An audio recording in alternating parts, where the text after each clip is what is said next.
Next one, principle of movements. Let me take one small rod, thin rod of negligible mass. This is a rod here.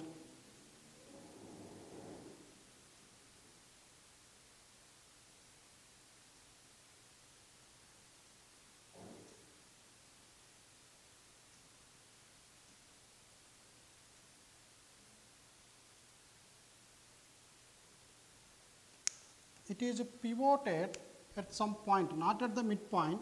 So this is the pivoted point. So this point, let me take it as O. O is the pivoted point,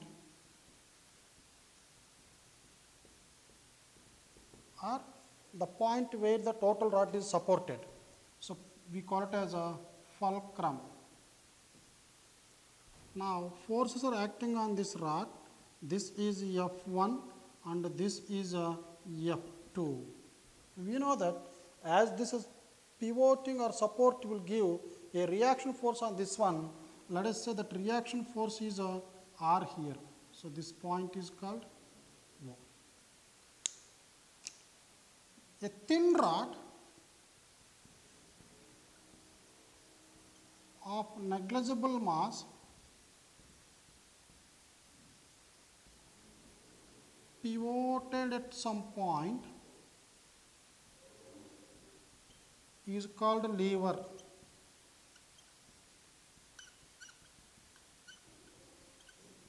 So this is a lever here. Now let me check the total forces acting on this rod. Here F1 is the first force which is acting at a distance of D1 from the pivoted support, and this distance let me take it as a D2. So what are the net forces acting on this rod? The forces acting on the rod are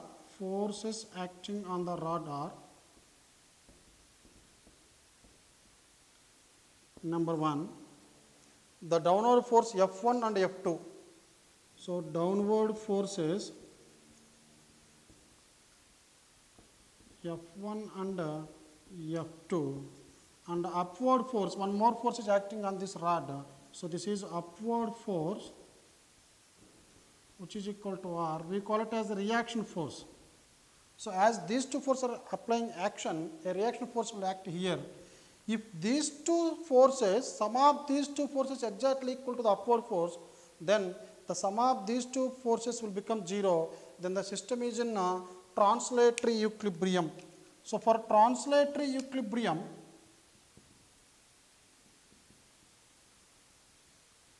translational equilibrium, so what we can say, sum of the downward forces must be equal to the sum of the upward forces. Actually, the net force on the system should become 0. So to get this condition, what we are going to write, sum of the downward forces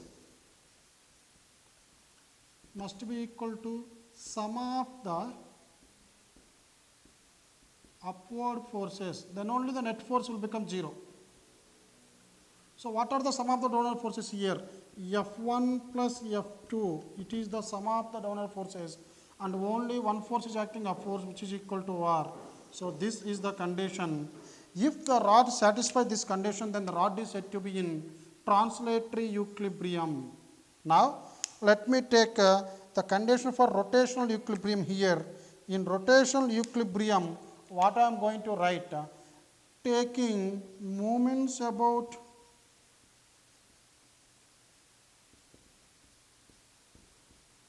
fulcrum, that is point O of the lever.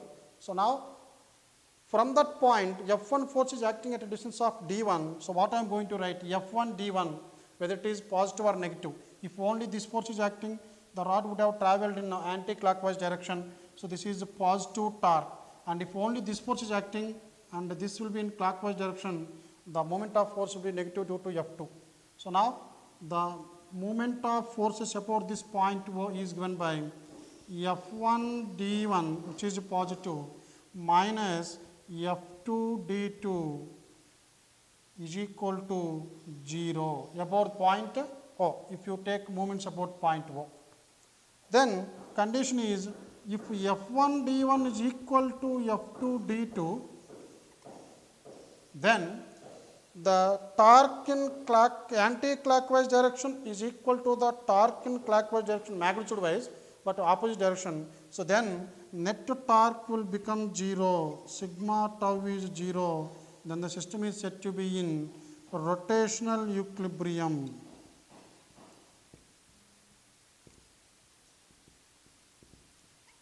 When the system is in rotational equilibrium, then the net torque should become 0. But you may have a doubt, why we are taking only moments about point O only every time about this point? Can we take the moments about this point either A or B? So we will see, if you instead of taking moments about this fulcrum, let me taking moments about A.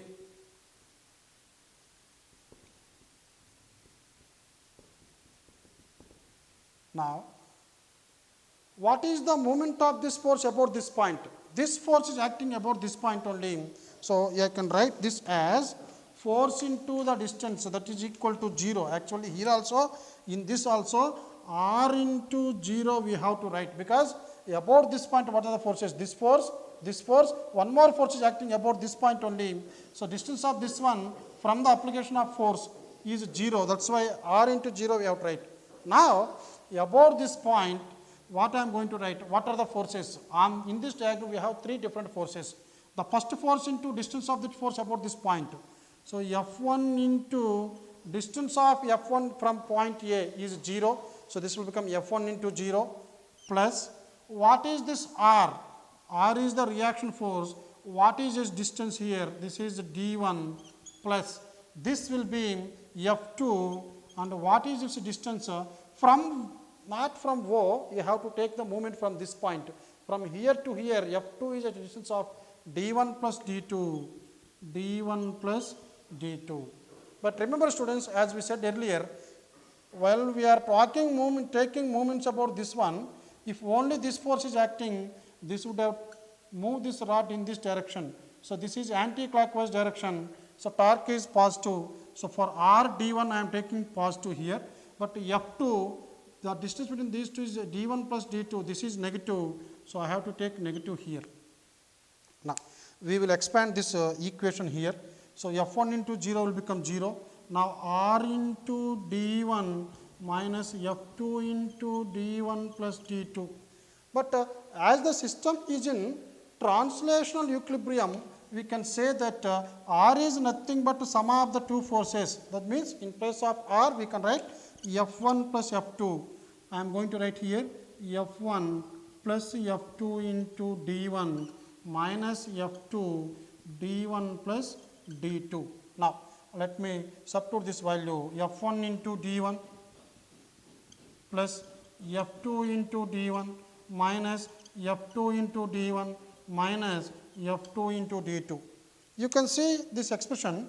Here I have F2 D1, this is minus F2 D1, these two get cancelled. So, what are the remaining terms here? I have F1 D1 minus F2 D2.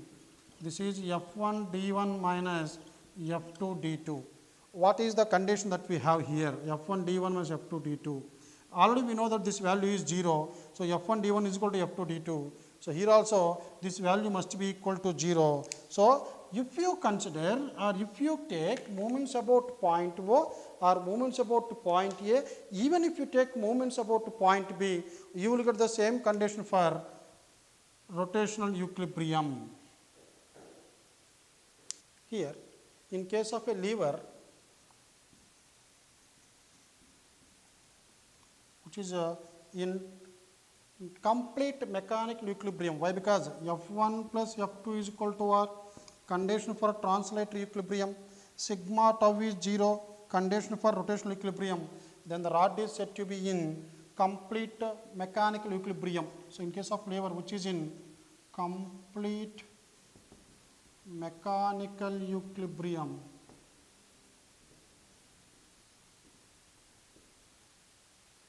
If you consider this formula, this expression, F1 D1 is equal F2 D2.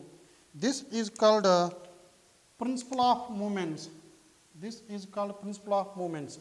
In general, if you want to lift a load here, let us say this is a stone.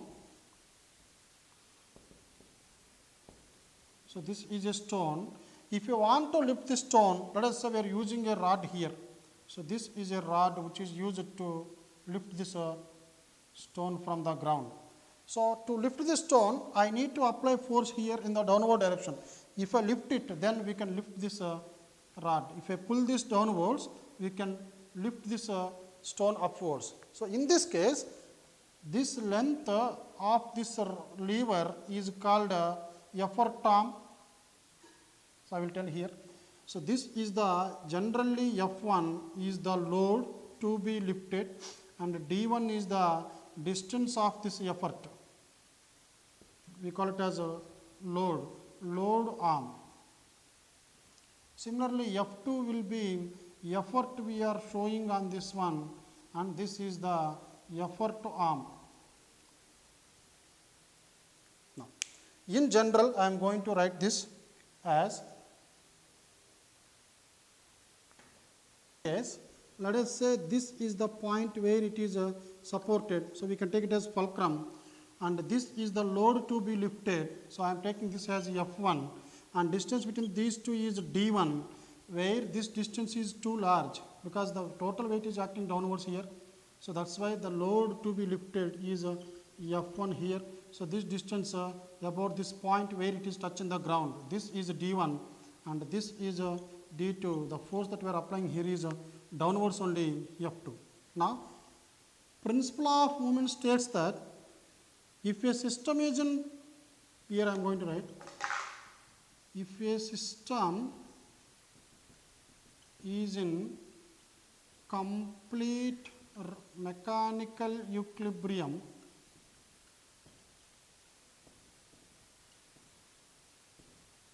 then the product of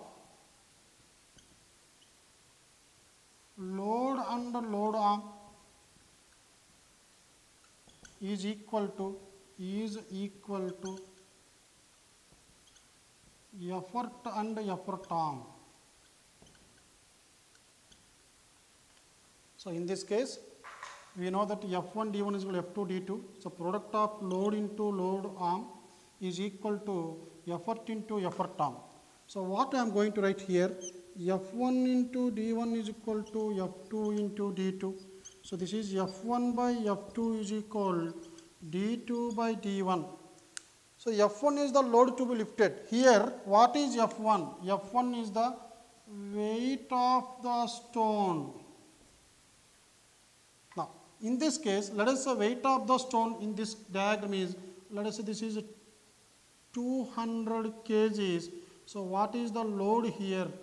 200 into 10, that is 22,000 newtons. So what is the weight here? Actually weight is acting downwards only.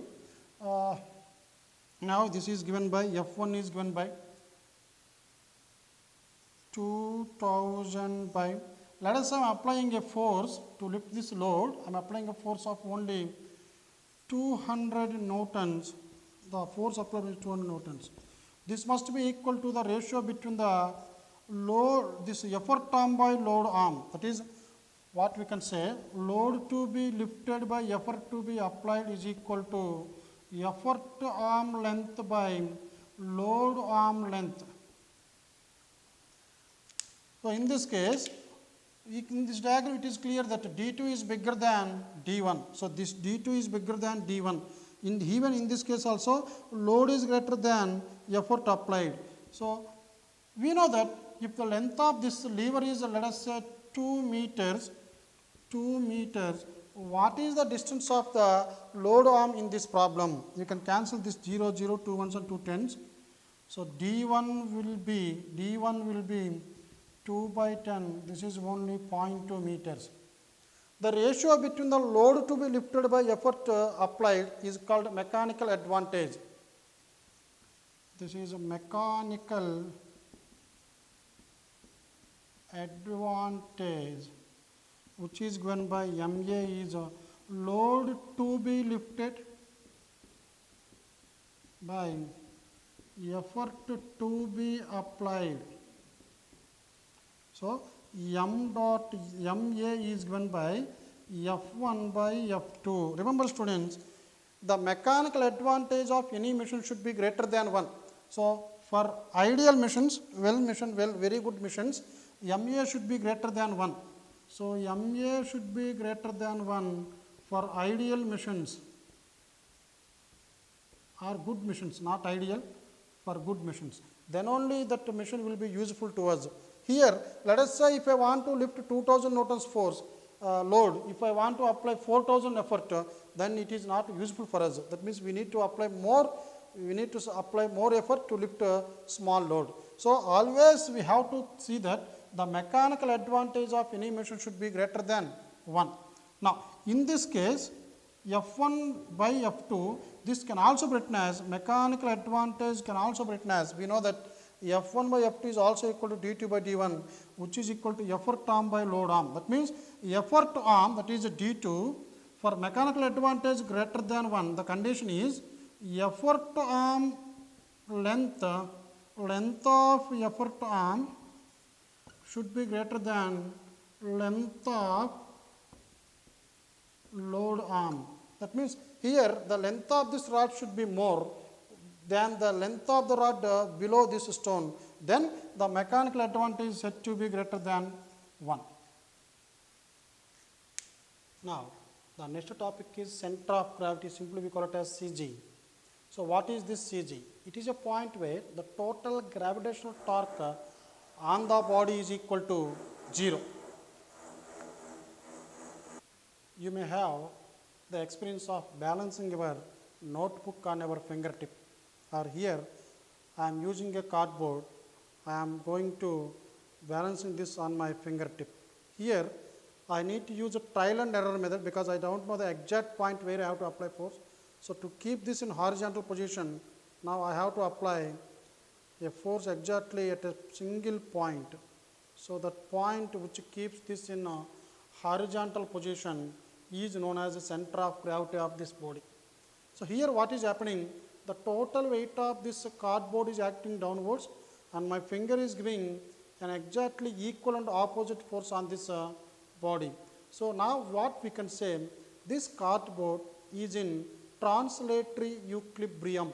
As the net force acting on this cardboard is 0, we can say that it is in translatory equilibrium. Now, similarly, this is also in rotational equilibrium also.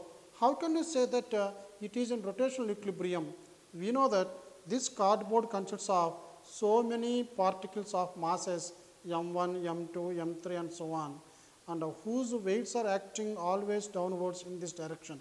So, let me draw the diagram, the same cardboard here with this finger. Here what I am going to write, this is the cardboard of a regular or irregular shape, what it may be. Now, here I am going to apply force here. So, this is the applied force here. So, this is the reaction force R here, and the total weight of this body is acting vertically downwards W. So, in translatory equilibrium, for translatory equilibrium, the condition is net force must be equal to 0. So, this is sigma F is equal to 0. So, all the forces acting on this one, the total weight is acting downwards. So, which is equal to mg, that is capital Mg, let me take the total mass of this body is acceleration of gravity is g mg, and the force exerted by my finger on this body, which is equal to normal reaction or reaction force here. So, what I am going to write, R minus mg is equal to 0 or R is equal to mg. So, net force is always equal to 0. So, that is why this cardboard is said to be in translatory equilibrium. But how can you say that this is also in rotational equilibrium? See students, this is some point, these are some points in this body.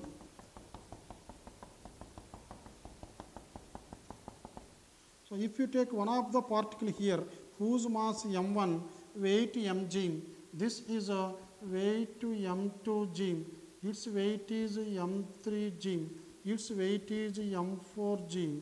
Now, if you consider the moments of all these particles about this point O at which I am applying force, let me take this as R1, this as a R4, this as a R3, this as a R2.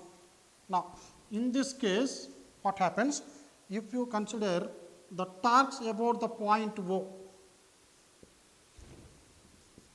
taking movements about that point, let me take this point as G. So, I am going to take this point at which I am applying this fingertip as G. So, about this point G, we can write M1G into R1 plus M4G into R4, as these are forces acting downwards and it can rotate this system in the downward direction, that is in anti-clockwise direction, these movements will be positive, plus that direction, that means these forces will be negative torques here, because the forces are acting on the body such that the body can rotate in the clockwise direction, minus M2G minus M3G. Here I am considering only 4 particles, but if you consider all the particles, what we can say, this will become 0 for 4 particles. Even for n particles also, the sigma tau is equal to 0. The total net torque will become 0 here.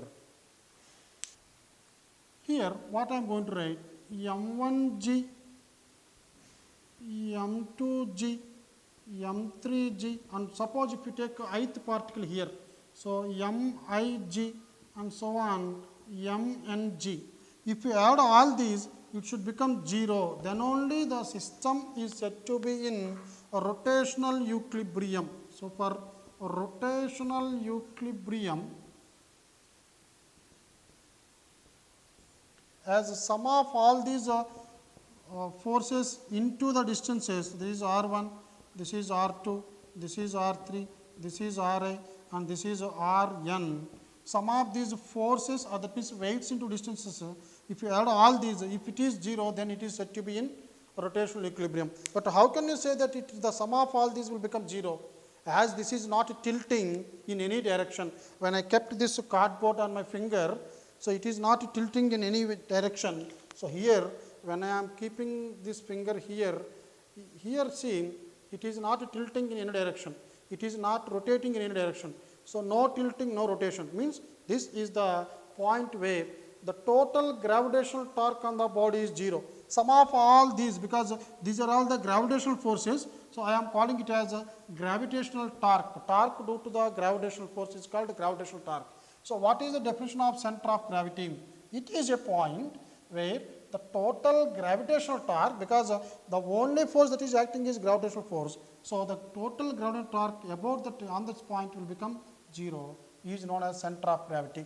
For small bodies, where small g is constant throughout the body, here we are going to learn about the variation of small g, due to which points, due to which causes, or due to which reasons the small g changes. That we will discuss in the next lesson, known as gravitation. But here what we are going to do, in this case we are going to apply this concept, as the body is a small body, small g is a constant, but if you take planets like Jupiter or Saturn, where they are large distance from our earth, there small g on the surface may not be constant from point to point, especially on Jupiter as it is a big planet.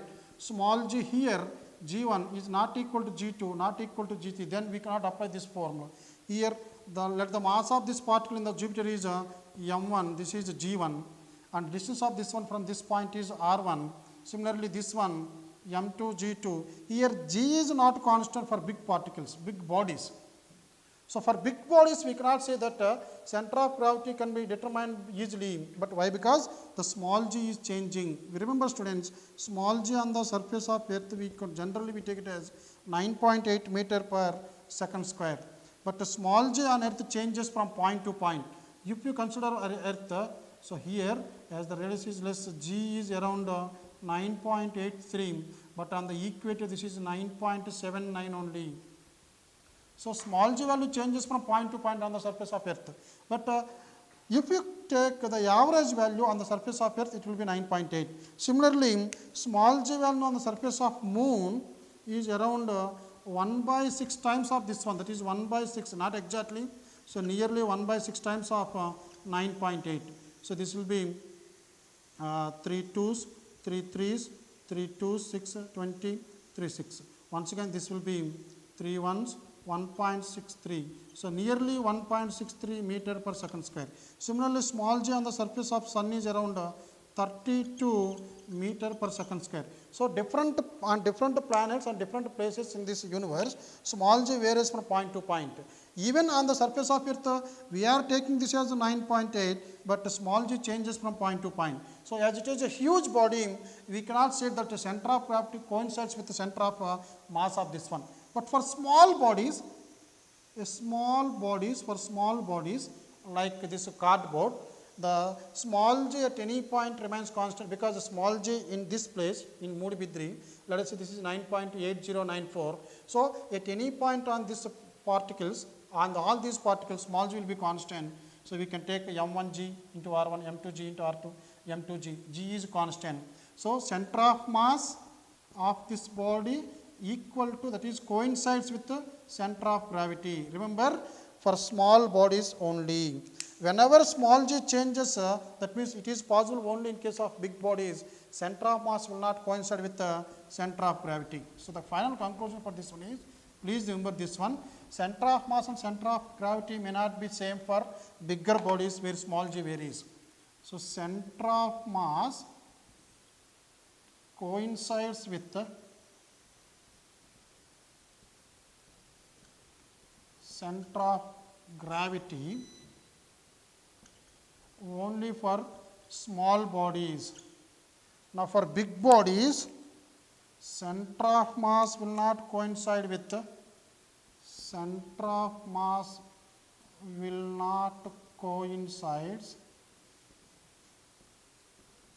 with the center of gravity for big bodies like planets.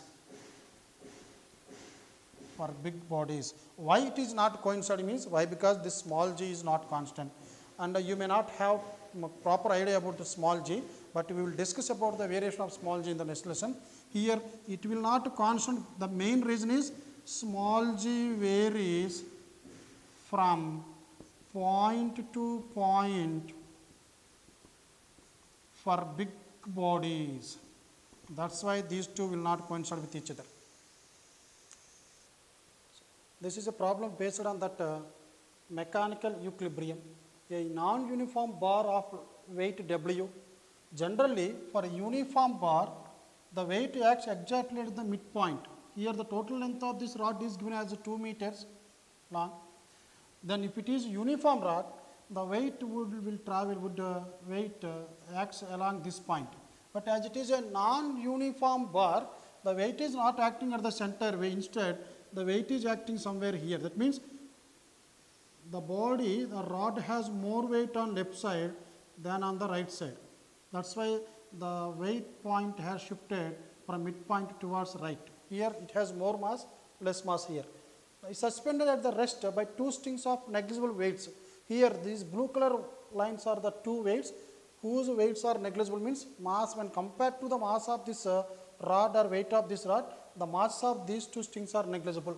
Now, as shown in the figure, the angles made by the strings with the vertical are, one is 36.9 with the vertical, and one more string is making angle 53.1 with the vertical.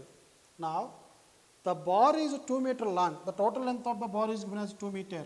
Calculate the distance d. Here they have given from this end, from its left end, it is given as, this is a small d. They are asking us to find out small d in this problem. So this is the given question.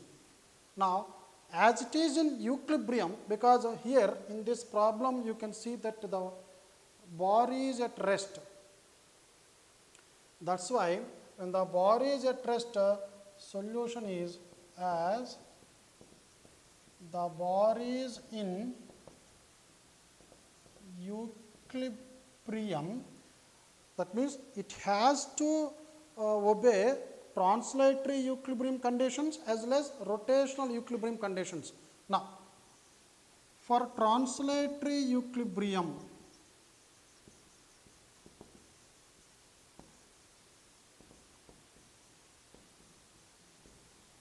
sum of the upward forces must be equal to downward forces, or sum of the left side forces must be equal to right side forces. So, now I am going to derive, I am going to resolve these forces acting on this one along x axis as well as y axis.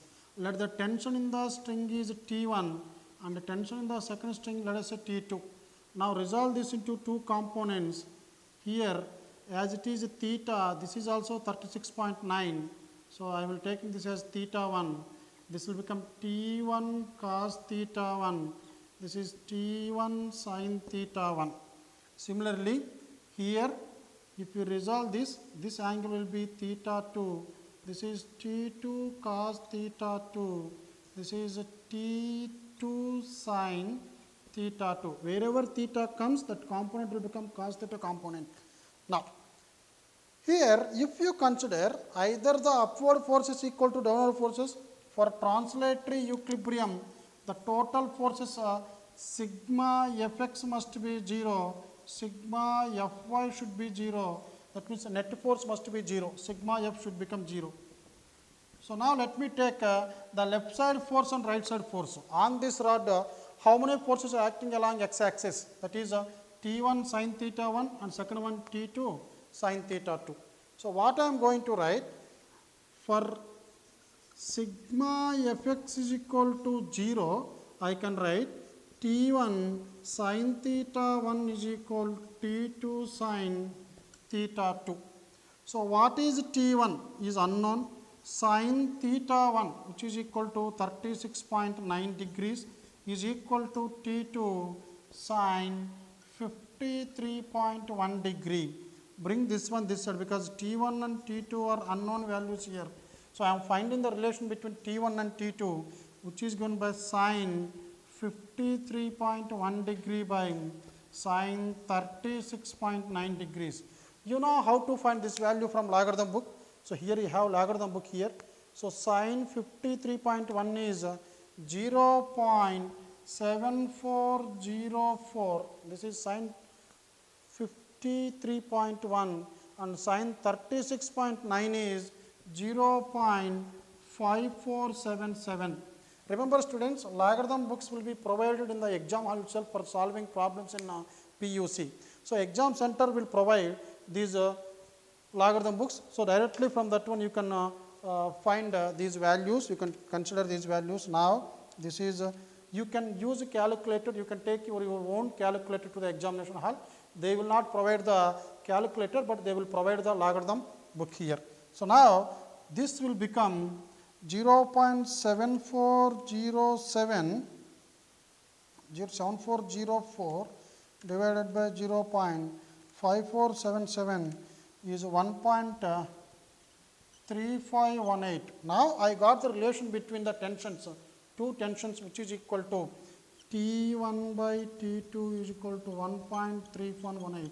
This is equation 1. Similarly, if they ask you to find out the weight of this body, you can write net forces acting along y axis is also equal to 0.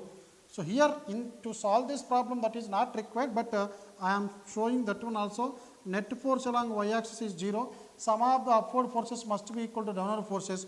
What are the upward forces? T1 cos theta 1 plus T2 cos theta 2 is equal to W. After finding this T1, T2 separately, you can substitute these values and cos theta 1, cos theta 2. By substituting these values, you can find the weight of this one. But here, I am going to use the net torque about this point. So, let me take this point as O, taking moments about point O. So, what I am going to write here, this weight T1 cos theta acting at a distance D here. So, T1 cos theta 1 into D, this is a clockwise movement. So, this should be negative. So, we know that the clockwise movement is negative and this is anti-clockwise movement. So, positive T2 cos theta 2. What is this distance? Total length of the rod is 2. If it is d, this will become 2 minus d. So 2 minus d, it should be 0. Why? Because the system is in equilibrium. Now, this is equal to this. What I am going to write? T2 cos theta 2 into 2 minus d is equal T1 cos theta 1 into d. Now, you can substitute these values now. What is T2 and T1 relation? We know that from this equation, T1 can be written as T1 is equal 1.3518 times of T2. So, this I will take it as equation 1 here. Now, in place of T1 you can substitute this value. So, this will become T2 cos theta 2 can be written as theta 2 is equal to 53.1 cos 53.1 degree into 2 minus d is equal. In place of T1 I am going to write 1.3518 into T2 cos theta 1 is 36.9 degrees into d. You can see this one, this T2 and T2 can be cancelled each other. The remaining terms cos 53.1. So, I am going to write cos 53.1 is 0.6718. 0.6718 into 2 minus d is equal, and the other value cos 36.9, 0.8366, 1.3518 into cos 36.9, 8366 into d. So, now the only non-variable, that is unknown value, is small d. So, now I am going to write 0.6718 into 2 minus d is equal, multiply these two, 1.3518 into 0.8366, this will be 1.1309 into d. Now, I want d value. So, bring this d that side. So, this is 0.6118 into 2, 0.6718 into 2. This will be 1.3436 minus 0.6718 d is equal 1.1309 d. So, bring this one that side, then you will get, here I am going to write 1.3436 is equal, when it goes that side, d into 1.1309 plus 0.6718. So, this will become 1.3436 is equal. Now, I am going to add 1.1309 plus 0.6718, which is equal to 1.8027 into d. So, d value will be this by this, 1.3436 by 1.8027. So, this is 1.3436 divided by 1.8027, which is equal to 0.745 meters. So, out of these 2 meters, this distance will be 0.745 meters. So, this is how we can find the distance d here, which is given by 0.745 meters from left end of the rod. So, always keep the final answer with the unit in a box. So, this is d is equal to. Now,